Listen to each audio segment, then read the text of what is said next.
A stiff neck, Morara. I have an injury on the neck, but it's getting better. How did you acquire this injury? I went for public participation, or a semblance of public participation. Yes. Hii ni ile ulipewa kiti. Zikakuja zikiwa mingi. In the shadows of Kenya's political landscape, a shocking betrayal has just unfolded. Just 48 hours before the most crucial protest in Kenya's recent history, June 25th is our Madaraka Day. One of the voices of the people has just been silenced. Jana katika mitandao, jamani mimi nimejitoa katika siasa. Nimejitoa katika siasa. Kwa hivi sasa nataka kuwa free man. Nataka kutengeneza pesa zangu. I want to enjoy my money. I want to travel and enjoy. I want to be a free man. Yani hata nikiingia katika klabu, hata nikidance aje. Sitaogopa kupigwa picha na kadhalika na kadhalika. His name is Morara Kibaso, a 28-year-old lawyer from Kisii who became the unlikely champion for government's accountability. Armed with nothing but a camera and unwavering determination, he exposed what the government desperately wanted to stay hidden: the Vampire Diaries campaign. Previously on the Vampire Diaries.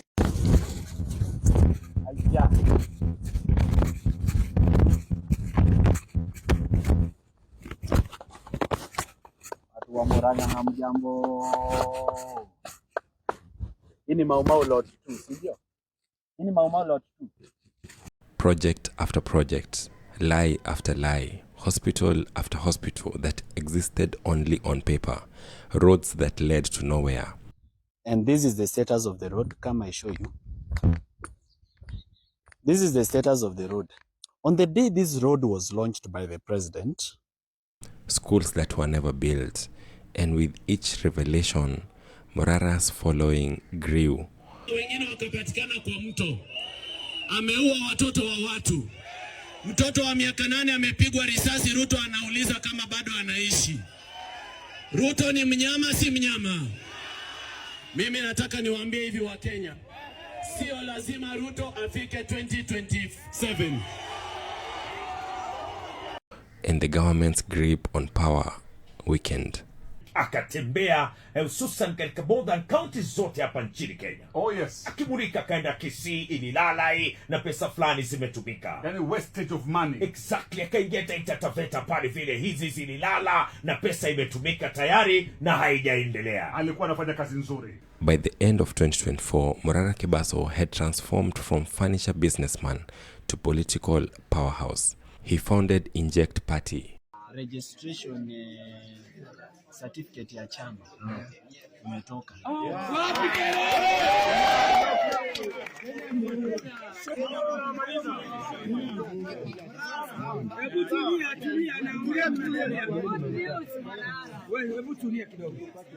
He declared his intention to challenge President William Ruto in 2027. Kidogo akabadilisha tena mwendo. Nataka kuwania urais hapa nchini Kenya.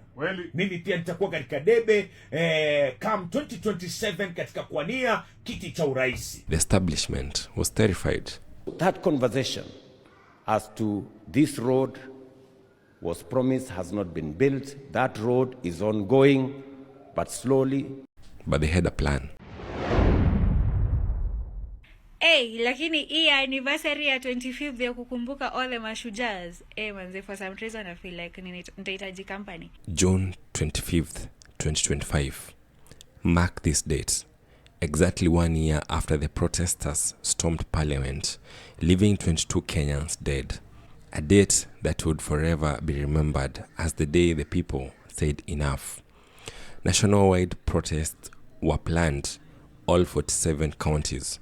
Every corner of Kenya would rise, and at the center of it all should have been people like Morara, the man who had given Kenyans hope. But on June 23rd, 2025, just 2 days before the protests, Morara Kibaso has done the unthinkable.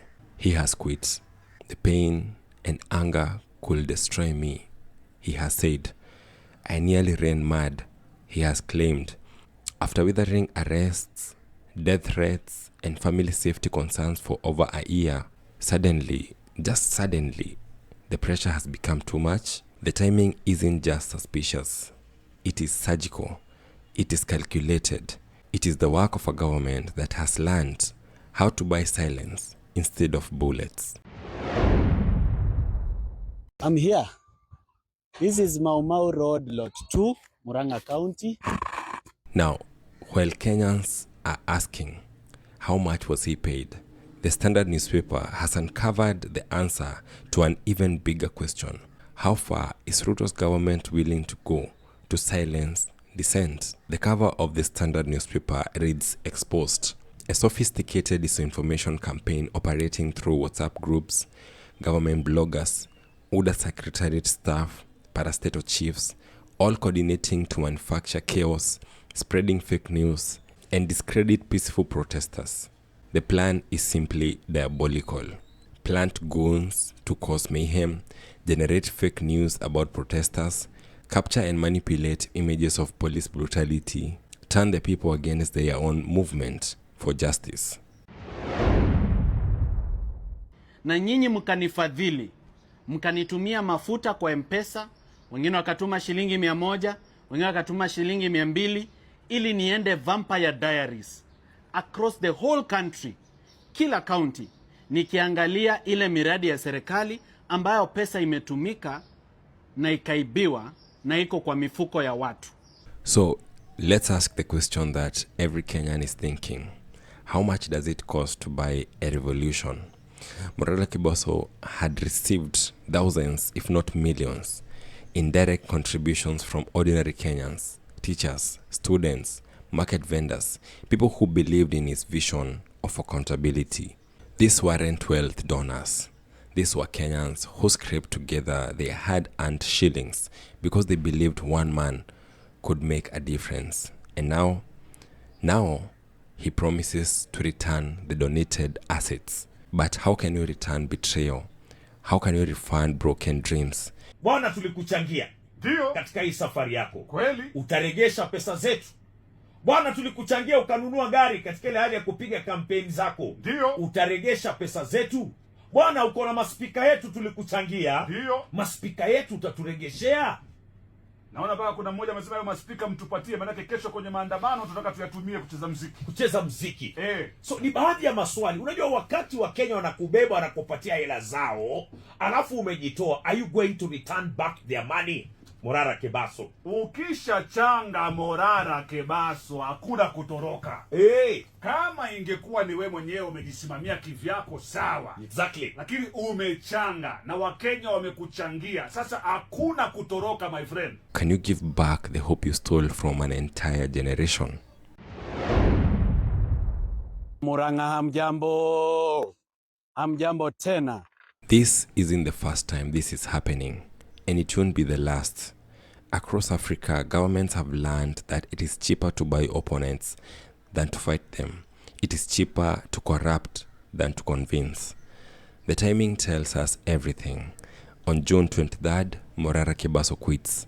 On June 24th, who knows what the government shall announce? Well, June 25th is the D-Day. It's almost as if someone knew exactly when to pull the trigger. Now let us abandon cowardice and whisper no more. Today we speak boldly like men who have swallowed the sun and fear no darkness. Now, tomorrow, as people march on June 25th, they march without some of their champions. They march knowing that some people who promised to hold government accountability couldn't hold themselves accountable to the movement that made them. To some degree, even Morara Kibaso is better. We have people like Gaucho who has not only quit, but rather have switched sides to now fully support the government. The question isn't how much these people are paid. The question is how much is our democracy worth? Because if people like Morara, who is a lawyer, a businessman, and supposed champion of the people can be bought, then who among us cannot be bought? Najiuliza aliambiwa awache ama target ilifika?